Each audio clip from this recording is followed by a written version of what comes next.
My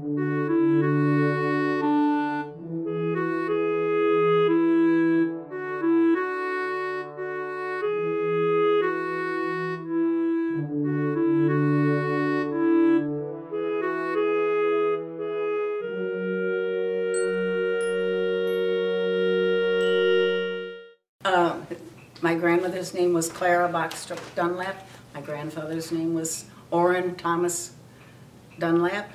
My grandfather did a lot of different things. He worked with Superior Brick Company for a few years. Then he ventured out into, got his own brick company, which was Banner Brick, and then he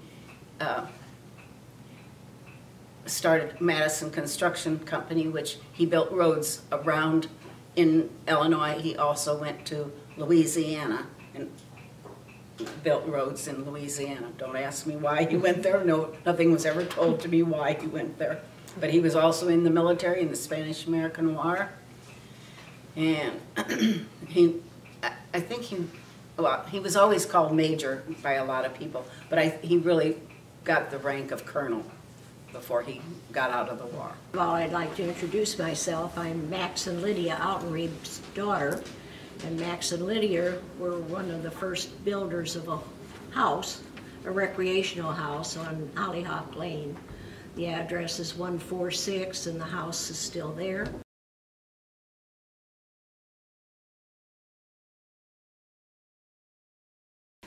Well, back in 51 or 52, my husband visited some friends here in Edwardsville, and they were friends of George Bloom, who lived on Oak, I believe it is, in Westlake. And he took Norm for a boat ride, and when he came back in, he asked Norm if he could dive underwater and remove a stump that was at the end of his boat dock because his kids like to swim. And so Norm said, sure, I think I can do that. And so he did, and so Norm said later, he said, you know, I'm going to live on Dunlap Lake one of these days.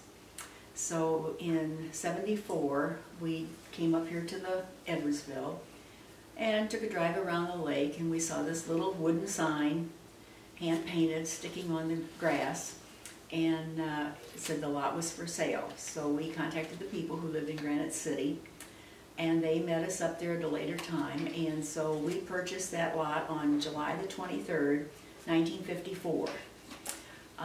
Norm was in service at the time, and he got out in February of '55.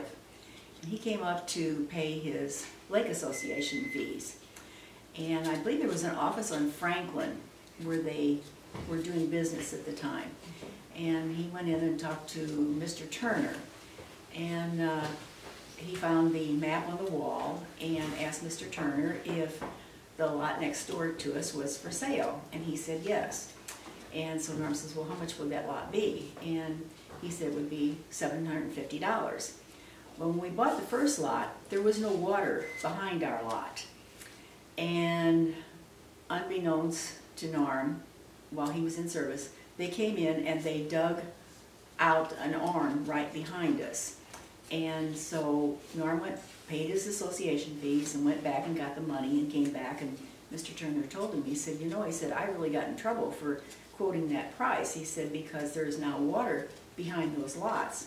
And he said it was supposed to be double, but he said, I told you $750 and that's what I will sell it to you for. So we were able to purchase 2 lots for $1,500 on Dunlap Lake. Wishing we would have had more money at the time to buy more, but that didn't happen. I think our grandfather started with giving it to, our Uncle Bob had property at the end of Cottage Drive, and then our house was on Barnett Drive. And then when Kay and Rich... When we came back from the military, my mother and stepfather gave us, not this land, a lot on the other side of East Lake Drive, a couple houses down, because I didn't want little kids on the lake. My grandfather never lived out here. Oh, okay. So never lived out here. But we have. We lived here since 1965. Yeah. And you lived here since when, Bob? Basically since, was it 52, whenever we moved out here from town. Yeah. Number one, hi neighbors, Jack McDowell here. We purchased this house in 1975.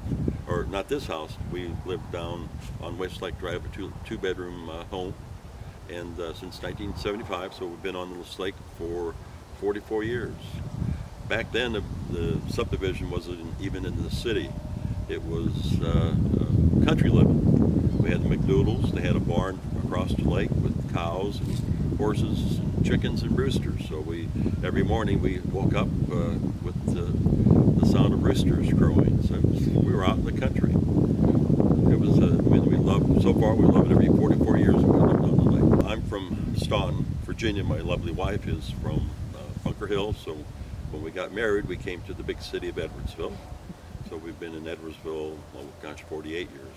She worked in Edwardsville, and then I went to SIU back in 1967. So we've got a lot of history, and we just love the town of Edwardsville. And we just got lucky one time and found a house on this beautiful lake, and we loved it so much we stayed for 44 years.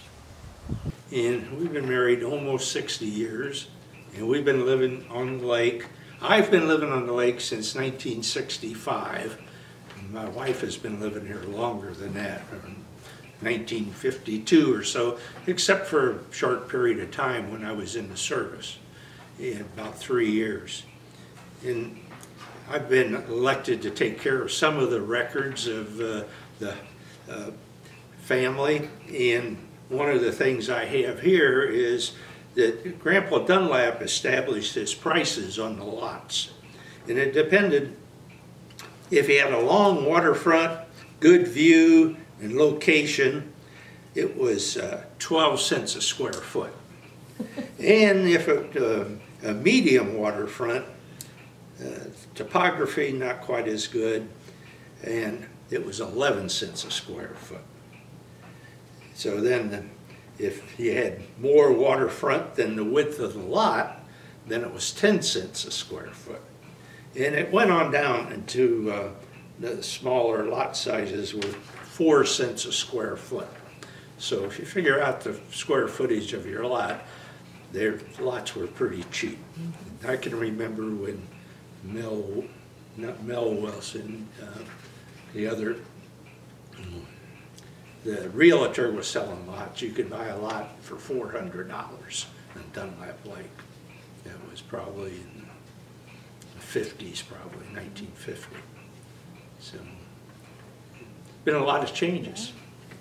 I mentioned earlier before you were filming that we used to play in the spillways at the dam, and there was nobody there saying, no, you can't do that. There was nobody out here to say no about anything. You were here, yeah. The spillway would get all slippery with moss, and we would slide down, and the most hazardous part of it was you might rip a hole in your swimming suit doing that. But we could walk up the tunnel under the dam and walk all the way up to where the shaft comes. Look up out at the sky. You Really? could look up, as long as there was no water coming down. Yeah, you didn't do it when the water was coming in. Right, Yeah. we picked a time, and we were here so much that we could pick a time when we could walk up in there and have some fun. And then climb around on it too. Hide and seek. Yeah. But I want to speak about our romance, which would not have occurred if we hadn't met at Dunlap Lake. Glenn's 5 years older. He wasn't in high school with me. We didn't know each other in grade school. But as I say, he was fun, and we played and splashed when I was 13. Then he went off to college, and after that he went into the Navy. And meanwhile, I went off to college and almost graduated. And the next time we met, he came over in his little red canoe again to visit the Altenriebs. I visited your folks. And I was wearing my little tiger stripe one-piece suit, and he just looked fabulous, and it was like, boom, he's the one. I didn't have a chance. 62 years later, here we are. And finally we got to build our own home here on Glenn's father's property. My dad owned these lots, and we got them from him.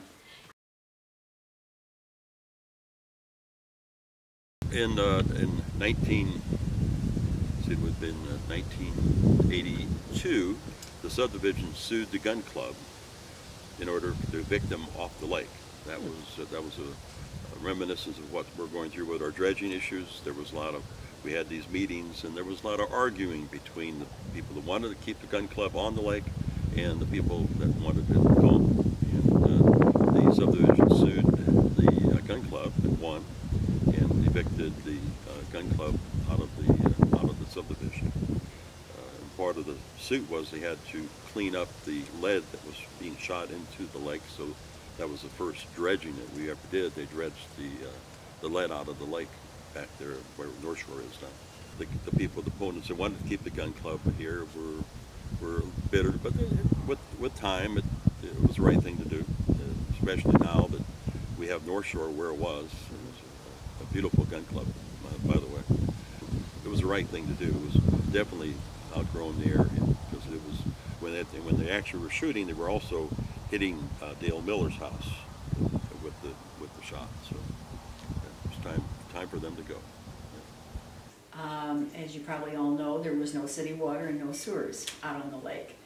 And with 3 small children, it meant a lot of trips to the laundromat, because we had a well, we had a cistern, and we also had lake water that we could use for flushing the toilets.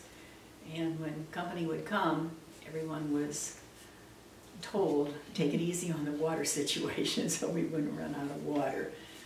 And we were very, very happy when the water came in mid-70s, and also the sewers.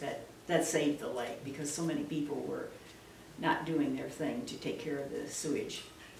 Well, transportation for one, when we raised the 5 kids here, the school buses didn't come on to They didn't come around the lake. They didn't come on Westlake Drive. You had to send your We had kids to out to catch Franklin 'em. Avenue to They'd catch have the to catch buses. the bus there. Now the buses do come through here, but at that time they didn't. Well, this was private road, so it wasn't city streets, it wasn't a county street. Yeah. So being a private road, the buses would not use it. They wouldn't come. And the other item I've already mentioned is the laundry. You know, the septic system couldn't handle the load with a family of 7 and laundry. So all those things had to be taken into town to a commercial laundromat. Had to haul everything into town all the Yeah. time to clean up. Yeah. We lost a really good babysitter when we moved here with 5 little boys. And the youngest was newborn, and the oldest was 9. And she was terrified of the water, and she refused to babysit 5 little boys with the lake. Yeah, she So- didn't want to be in charge of the kids Yeah. on this water. Right. And I don't blame her. It wasn't easy. Well, I had to be extra alert and protective, and the sun deck out here was like a huge playpen. You know, we could cordon that off and put And a we could lock lock on the the gate. kids, we could lock them up on the Yeah. sun deck. They couldn't get down into the yard. Yeah. We could put them outside and not worry about them. So, And the older ones, they learned how to swim. They became very good little swimmers. And our shoreline is shallow, and that was an excellent place to teach little kids, you know, let them wade in and just splash around and get acquainted with what water is like, instead of throwing them in off the side of a pool or something. No, it well, was and ideal. our boys wanted to run and jump off the dock and so forth, and I wouldn't allow that because they couldn't swim. So if they wanted to jump off the dock, or if they wanted to get in water deeper than their waist, they had to swim. Oh, and the Yeah. test, they had to swim across this cove from Yeah. one side to the Yeah, next. and they had to make the total coverage, or nope, you're not going to get to jump. Yeah, and they could take a boat out too, if they were that. Yeah, they couldn't efficient. take the boat. No, if you couldn't swim, you couldn't do much, unless somebody was there with you, you know, an adult. Well, they were always outdoors, and my oldest son was a fisherman, and he loved to fish.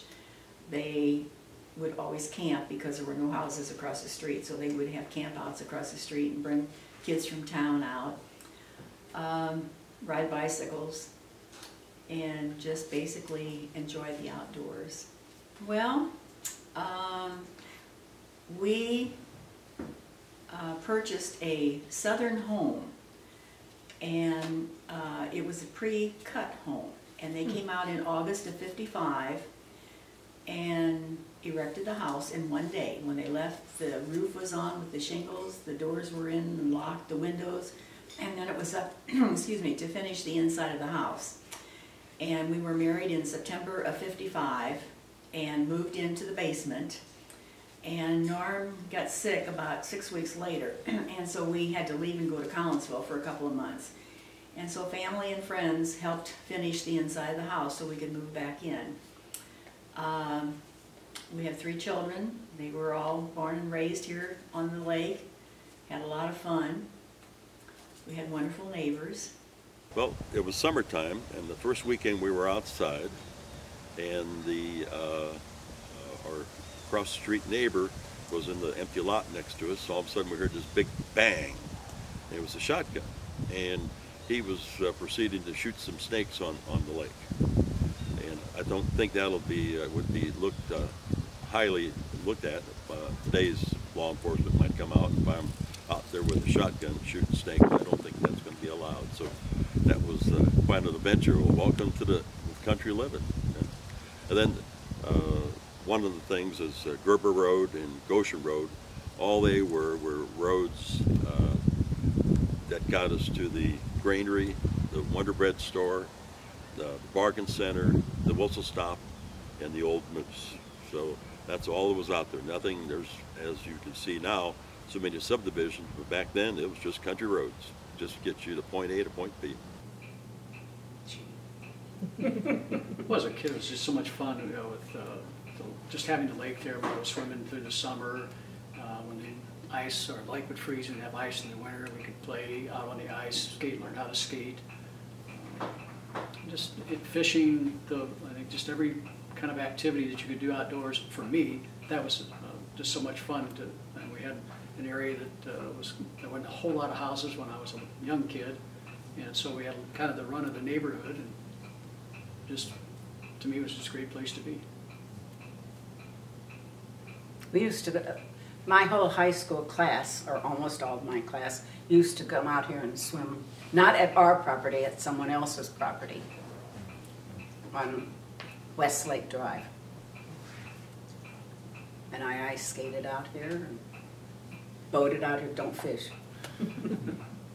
I don't remember too much, really. We started off living down by Wolf's Hatchery, if you remember where the hatchery was. That was at the bottom of the hill of this road over here. Franklin and Circle Drive. Yeah, Franklin Circle. Well, that's where we started on this lake. And we were the first, I think, people on the lake to have any property, because my dad was real good friends with Mr. Dunlap, and they made a deal where he got some land, and that's where we started. We had a stable over there.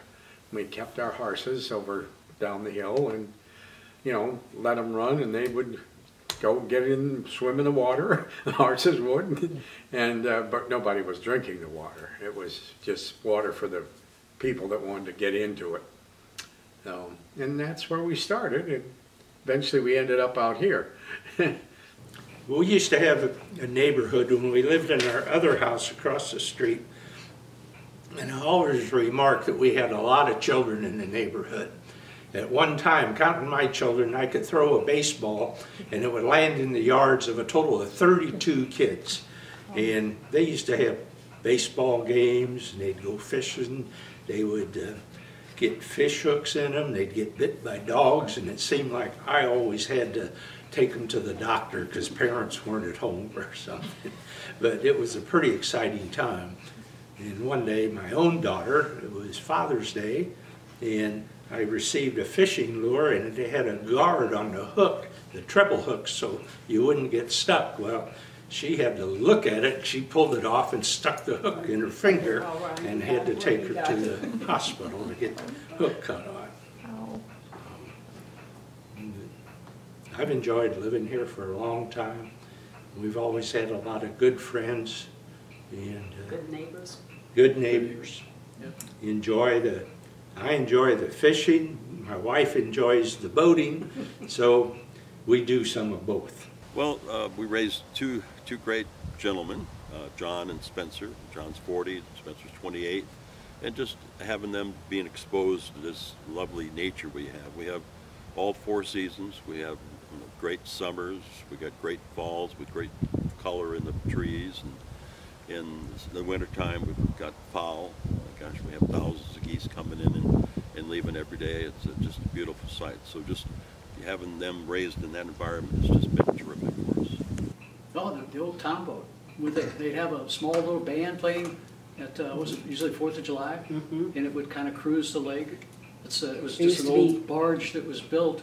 Races, boat races races. out Oh, here. tell us about the boat races. I Well, kind of heard about I don't that. know much about them, but they were, yeah, They had speedboats, and they would go from the dam down the main part of the lake and then turn around and come back. And I don't know if they did them to win. You know, I don't know. Did they do them? They did them for a challenge to win or something. Yeah, I remember that. I'm sure, yes. And then there was also a biplane. No, seaplane that came in and landed on the lake at one time. And this was years ago. When was that about? Oh, early 40s? No, about 40 something. 47. 47. Okay. And the boat races were over before I was ever old enough to Yeah, remember, no. so I don't know. Because they disturbed the shoreline of the lake. I mean, they washed too much of it away because they were going fast, and that's one of the reasons they have a restriction on boats, So did motors they- now. So they used to ski? Yeah. on the Oh, lake? yeah. Oh. But it's really not big enough to ski. I mean, they did. We used to use We boards. have little surfboards. So some of us, Yeah. you make homemade ones where you take a piece of plywood and cut out a board out of it that was probably 2 feet or so wide and only 3-4 feet long, and you tie a rope to it, and then you just kind of use that behind the boat. And now we have all the plastic ones and et cetera that Yeah, people yeah. purchase them. But when I was a kid, we had one, and it was just, you made it up. You made what you needed to have. Trash can legs. Whatever Something like that. Whatever you could get to float. But to me, that was always the fun, was little things like having the band play, just something different. It's not, I guess that I paid a ton of attention to it, because I was pretty young at that point in time, but it was a memory that just kind of comes back that it was something that took place out here years ago. And all the other people, as they do today with the pontoon boats, but just people getting out and kind of cruising around the lake a little bit, stop here and there.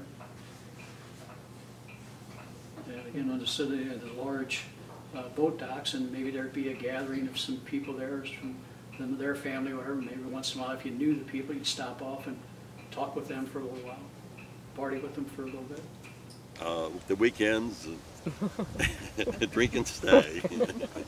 Actually, we've been known to have some Bloody Mary parties too that start at 9:30, and they get done at about 4:30 in the afternoon. So those are quite eventful occasions for us. And within there's a lot of laughing going on. Oh, and the poor snakes at Dunlap Lake. We had the water snakes. They looked like moccasins, but they were harmless. But every time the kids saw a snake, it was free for all. They all got in the boat and they had clubs and go chase them. Catch the snake, yeah. Catch Yeah. the Oh, snake. no, they often caught one. The Danny. He caught a snake, and he wanted his younger brother to put his foot on the snake and Head. hold him down. Yeah. And he ran up to get a hatchet. They killed one that way, and they still tell that story. Yeah, the We don't water have so snakes many were out anymore. here. They had water And Ed snakes. Ballweg, he used to shoot the snakes. Just so many, they were like distant relatives. Cassins Yeah, they were. related. Yeah. Oh, Cassins, Longs, and can't think of their name now. Okay. But anyway, they lived out here. Well, they came way before we did. I mean, he grew up on the lake. I did not grow up completely on the lake. And so, like, people have moved out here since, I guess, more came after I left. After I got married and left and then came back. And some of the first people that came out here lived on cottage, and they were from Granite City. There were a lot of people who came from Granite City to live here, but a couple of them were Brewleys and Szymanskis, and not Szymanski, no.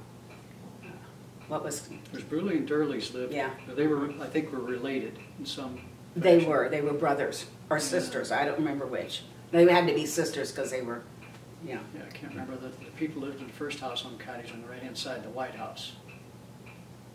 I was, Yeah, forgotten their names, but they were there for years and used to, again, I guess as a kid you were out there, and then right in that area also was Nelson's lived in kind of the, one side is Barnett Drive, the other side of their house is on Thomas Terrace. And they had a drive-through garage. The house is still there, but it's been changed quite a bit. But they were always there. And I don't believe, I don't think they had any kids. no kids. But, you know, just a place, you know, go down and talk But with them. that particular house, our grandfather actually built that house. Or had it built. I mean, he didn't physically do it, but he had it built. I don't know, there were just so many people out there, and you just kind of got to know a number of them, especially on the dam end of the lake where we lived. Just But we got to know a lot of the people out here when the gun club, when the Edwardsville Gun Club was out here, which is no longer out here, but there were a lot of people who went there to trap shoot, and they lived on the lake. And some of them didn't, but a lot of them did. it was kind of a socialization Yeah. thing too. People got together. Some people naturally didn't shoot, you know, but they would be there, and it was just kind of like a thing to do on Sundays. A lot of people just got together there. When I was growing up, my grandmother could not drive, so my mother or my dad or somebody would take us out there every Sunday, and my grandfather would either eat dinner there, or he'd take us someplace for dinner. And who've been the leaders or neighbors you respected the most? Tell us a little bit about some of your neighbors and what they Fortunately did. for us, our Oak Ridge group, there's 5 houses.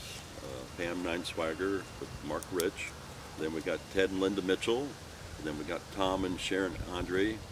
And then we have, of course, Jack and Virginia.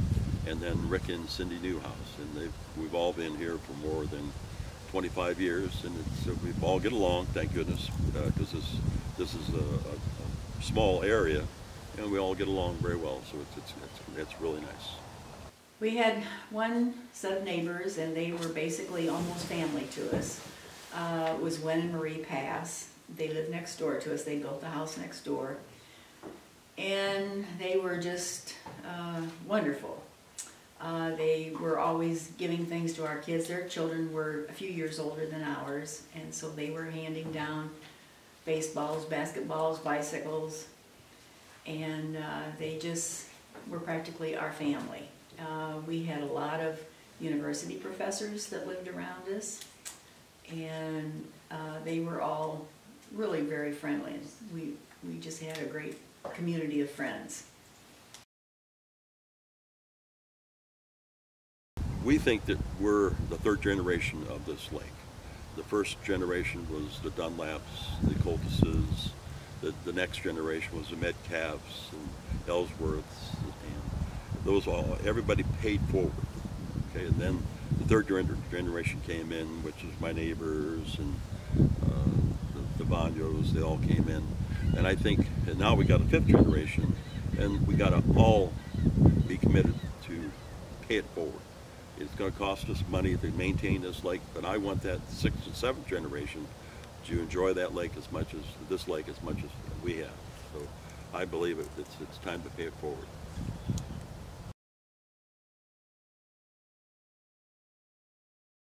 I remember the early days of the lake through a child's perception. I was maybe 7 or 8 years old when they did the promotional speedboat races down by the dam. And there was a gun club at that time that preceded the lake. They were there first. And they had a shooting range and, you know, skeet shooting. And that's where the promotional viewing area was. They used the clubhouse at the gun club, and then refreshments, and that's the way Major Dunlap was promoting the sales after he had platted all the areas and everything. So in the early days, things went slowly developing and building, and most of the houses built were just summer type cottages and recreational, go there fishing or go a little boating. There And- was no water and sewers out here, so you No. know, you were on wells and you had outdoor johns. So, you know, that's, Yeah, that slowed down yeah, the progress. yeah, people weren't anxious to move in. Yeah. That's true. Where was I now?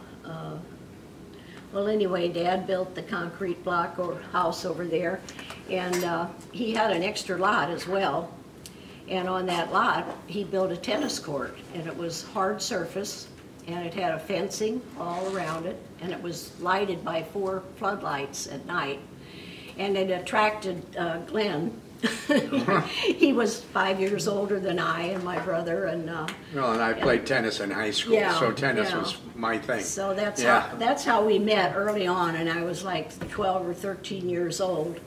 And we had Wayne Weekey. The Weekeys owned the point over here, the one that's for sale for 700,000 Lynch's property. But anyway, Oscar Weekey had a Lustron home over there that was a metal fabricated house. And there again, it was just for, you know, fun and summers and weekends, not to be lived in full time. They had one son, Wayne Weekey, and Wayne Weekey and my brother and I were all over this lake with our boats, and there was nobody out here. It was just us. And it was just in the summertime, and then in the winters we would move back into our home in Edwardsville. And I like to mention the early residents out here, and in some of the photos that we have, you'll see some of the early houses. The early residents were businessmen in Edwardsville. Ed Baldwin owned the Baldwin drugstores. And then there was Jim Jones, and their houses were actually, that house over there where new houses live, that was Jim Jones' property. He had that designed by an architect, and he lived there full-time.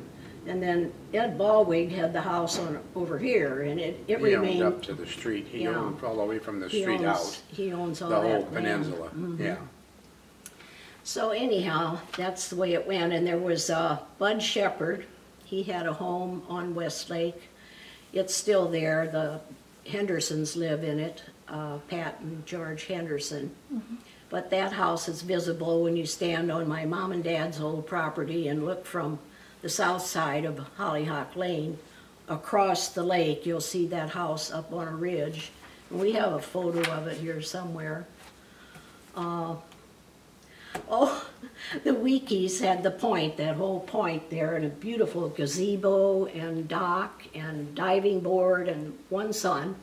And it was my brother and I and Weekey, and if he brought friends from Belleville, that's where we played. But there was a big stump that came up out of the water off the point there at the Weekey property. Big tree got And- chopped down. Yeah, but it stood out of the water this high, and it was a hazard to boaters, especially in the evenings. And Oscar Weekey built a model airplane, you know, about this wide with spinning propellers, and it was on a post, and it acted as a weather He mounted vane. it on that stump. Yeah, yeah, so that was one of the colorful things that happened out here. Very good. Okay, Tell us how some of the property was bought and sold on the lake early in the development. well, things developed slowly, you know, because there were no sewers or Water. So Major Dunlap organized, I guess through a membership with the gun club, he organized speedboat races on the main body of the lake down there near the dam, and they made the course. And they invited people to come and view the speedboat races. That was the promo, and they got people to come out And and they do would that. show them the lake. They would give them And a that ride. was their exposure to seeing the lake, and then encourage them. And we drove around, and that inspired my folks to purchase 2 lots on Hollyhock Lane. So Well, my dad had the horses across the street here. He had 25 acres over here. And my dad always had horses. And he had them over there, and we would ride. That's what they were. They were for riding. They weren't plow horses or anything that did any work. but you where know. did you ride? We would ride around the lake or uptown or wherever we wanted to go. And We'd what- ride anywhere. What were the roads like on the lake? Well, they were dirt. These were dirt roads originally, and then they eventually oiled them. But to begin with, it was just plowed roads, you know. And some of the things that I've been told about, and is that there used to be a 3 Mile House that was on Illinois Route 159 north of town. And evidently Grandpa owned that for a while. They were having a project up that way, and it was too much to transport people back and forth, though they didn't have the methods of cars that we have today that easily got you to and from there. So they actually had men staying out there when they were working on the roads and building, I guess, part of 159 at that point in time. That was years and years ago that they owned that and sold that. They were, I believe at one time, he was a partner with a gentleman named Jack Dippold, and they owned, I think it was Edwardsville Construction, which used to be right next door, or part of the parking lot where Rusty's is today. And then they, I don't know exactly why, but they split, and Grandpa went with and started Madison Construction, and Edwardsville Construction stayed on. They were still around and built a few things here and there. Grandpa, and again, the stories that I know that the company built some of the other roads in the area. One of them that we always, my kids used to kid me about was going from here towards Troy, and the old Troy Road. And one time we were driving on it, and I said something to him, your great-grandfather's construction company built this road years ago. One says, well, he didn't do a very good job, it's pretty rough. I said, yeah, but it was built in the 1920s or something like that. So it was only 70 years old or something like that. So you expect it's going to be a little bit rough at that point in time. But the other, I guess just too, that the methods used at those times without the heavy loads that we get today from all the truck traffic, etc., they did last. They were built to last, and they did until it finally just become overwhelmed with so much of the heavy traffic on it. Somebody was talking about the dam was built partially to keep workers busy during the war. During the winter. During the winter. During the winter. Construction is generally, summer and into the fall, spring, summer and fall. Well, not at that time they were prone not to lay people off through the winter. They'd get a good crew and they wanted to keep them, so they didn't want them going somewhere else, so they would try to work them through the winter. Well, one of the things then that was available to him was, okay, if I start the project out here of building the lake, etc., that's something that, they can piddle that all winter long, and we're not necessarily in a huge hurry to get it completed and for anything else other than having the recreation of the lake when it's finally completed. So that was a way to keep the people busy. And it was all about building a recreational community back then? That's what I'm kind of told. Again, I was way too young. I wasn't around at the time it was all started, etc. But again, they're just some of the stories, and one of the things that kind of comes to mind as we talk about the lower end of the lake where the comes in there at Gerber in East Lake, that there was something like 7 natural springs that are in that area that help feed the lake besides what you get as surface runoff. Another thing is, I don't know if Grandpa went into all this or not, but when you look back at the size of the lake and then the watershed that drains into it, it is really a very large drainage basin that brings water to this lake and keeps it full. As we all see, when we have much of a rain, it fills up quickly because there is such a large area, and a lot of it is all paved, etc. So there's a lot of runoff, and it comes to the lake quickly. Tell us a little bit about how you were able to get your drinking water and your water that you needed for your household when you were raising your family.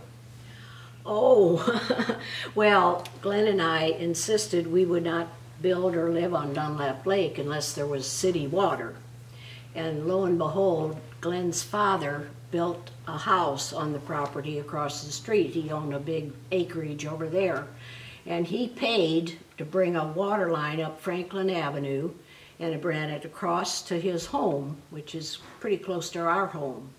And then we simply tapped onto that. We ran our line over to his. And we became the last house on that water line, and we used to get a lot of debris, and we had to do water conditioning, and but at least it was flowing, and we had 5 little kids. But even so, without we were on a septic system. We didn't have sewers then. I had to take all the wash uptown. I had about 21 loads of wash each week with 5 little boys. the bigger they got, you know, the bigger the jeans were, and Dirtier the clothes. yeah. So there were a lot of inconveniences early on, and the lake developed more slowly because of the lack of sewers and water. But then after that, after the city accessed us, did that happen first? I'm not sure. What? The water sewer came after we became part of Edwardsville? Yes. Okay. Then the buildings and lots just went like crazy, you know, it was a building boom. But before then, it's just a scattering of people. Well, you didn't want to have to drink lake water. Yeah. But you did Yeah. filter the lake water. Talk to me a little bit about how that happened. You Well, do what? You People had filtered to- the lake water? Some of the people Oh, people had did. to- yeah. You had to, yeah. You built concrete containers with sand and drew the water through there to another containment, and each time it became more and You'd more let it settle. clear, and then Yeah. pumped it to the house and add a little chlorine drip. But you didn't drink it; you just used it Yeah, for we just washed with bathing it. and- It was just to wash with. Yeah. Of course, When- I tell the story back then. The lake, new lake, the way we experienced it, the water was so clean and fresh and wonderful that we could go down and swim and not want to come up and shower or shampoo or anything. You Just didn't feel dirty. put your clothes on and go out for a date and what have you, you know. Either that was because we were young and we didn't care, or the water was really Well, clean. before we had running water, you would take your bath in the lake. You'd go down and with your soap and you'd wash off. That's true. You know. Don't tell them that. We were Well, polluting the lake. people did that, Mark. People did that. I know. I shampooed my hair in the lake. And Yeah. you know, we shouldn't have done that. Oh, tell us a little bit about your house, because you do have the most interesting house. Yeah, I our think. house was built in 1957, and the architect, I think his last name is Rickard, and he designed this thing. It's on a point, so it designed it in the same curvature as the point. So we have the curved home with the blue fish. That's Virginia's blue fish, by the way, and it's a very unique home. And well, again, we're the third owner of it.